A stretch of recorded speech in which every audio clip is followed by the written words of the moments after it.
You can forgive people and set boundaries. You can forgive people and still guard your heart. Because don't forget, because you've forgiven the person does not mean they have changed. You have changed. You are in control of your change, but you can't control their own change or the timeline of their change.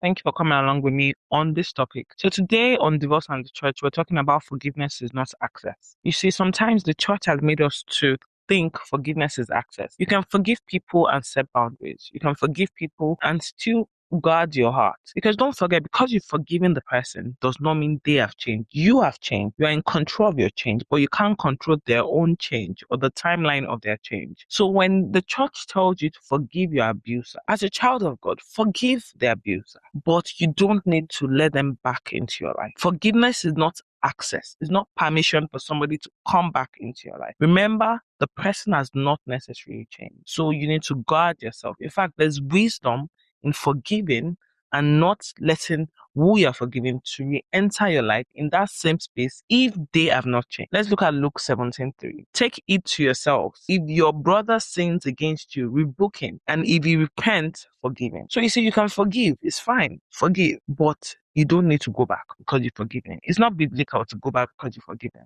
It's not wisdom. What if you die there? Has the person changed? So there's no wisdom in going back after you are forgiven. Remember, like I said, the person has not changed. Now, when you forgive, you maintain boundaries. When you forgive, you still require accountability. You're still there. Go and subscribe. Let us help more women come out of domestic abuse. And let's help more men understand how to love a woman. Yes, go and subscribe. Share my post. Subscribe and join the family. Because we're not just healing. We're thriving. We're growing. We're making money. We're building a better society. And above all, we're creating better spaces and society for our children. You're not part of my village people. Abi, they sent it to me. Tell them that you did not see me.